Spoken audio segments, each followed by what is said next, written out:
The boy went to the street and tied a rope around the child's ankle.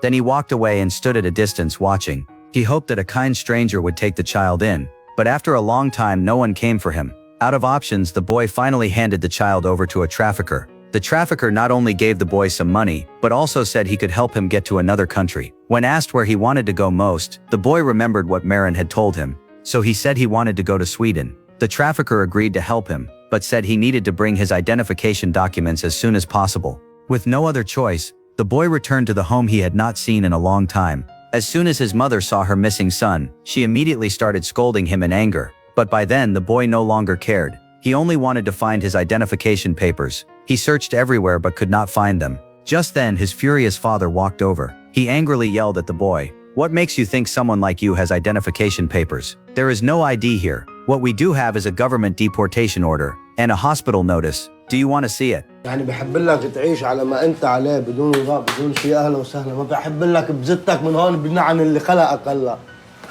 فاهم ولا؟ روح انقلع من هون احسن ما نيجي الدين تاعك هلا. جاي تقول لي بدك وراق واللي بعتك عشان الوراق، روح قول له انه كس اختك ما عندي وراق بيي. فالمحل ما كنت لحيوان. كس اختك واخت امك واخت اللي جابك على البلد عرس. مين فات على المستشفى؟ ولا كلمة سليم، ما عادش تحكي ولا كلمة. مين اللي فات على المستشفى؟ It turned out that his sister Sahar had been hospitalized. She had suffered complications during childbirth and ultimately could not be saved. She was only 11 years old. His father finally said in a defeated voice. Sahar was beyond help at that point, but the emotions inside the boy completely exploded. "Everything is over," he said. "I'll show you who is really finished." He grabbed a knife and rushed downstairs. His father saw him and immediately ran after him. He kept shouting, "If you do something reckless, you'll regret it." But the boy could no longer hear anything. He only wanted Assad to answer for what had happened. By coincidence, he ran into Assad around a corner. Acting on impulse, the boy got into a violent confrontation with him. Assad was caught off guard and was injured during the struggle. Just like that, the 12-year-old boy was arrested and sent to prison. While in prison, he happened to be spotted by the woman. She shouted, "Where is my child?" But he could not answer her question. Later, the boy's mother came to visit him. After everything her son had done, all she could do was try to comfort him. She told him to come to terms with Sahar's death. She said, "If God takes something away from you, he will give you something else in return." The boy immediately asked, "Then what did God give you?" His mother steadied herself and replied gently, "I'm pregnant, I hope it's a girl, and I'll name her Sahar." Her words felt ice cold. They almost froze the boy's heart. To him it seemed that his sister was nothing more than a symbol in their eyes. As if a mistake could simply be erased and rewritten. The boy angrily condemned his mother. He told her never to visit him again. Then he threw the candy she brought into the trash and stormed away. After returning to his cell, the boy decided to fight back in his own way. First, he reported the trafficker's illegal activities to a prison guard. Then he made a very unusual phone call. He called directly into a live legal aid television program. The host asked, "What is your name, and where are you calling from?" The boy replied, "My name is Zain, and I'm calling from Rumia prison."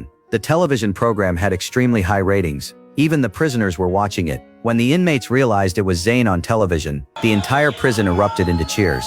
The host said, "Zain, you're live on air right now.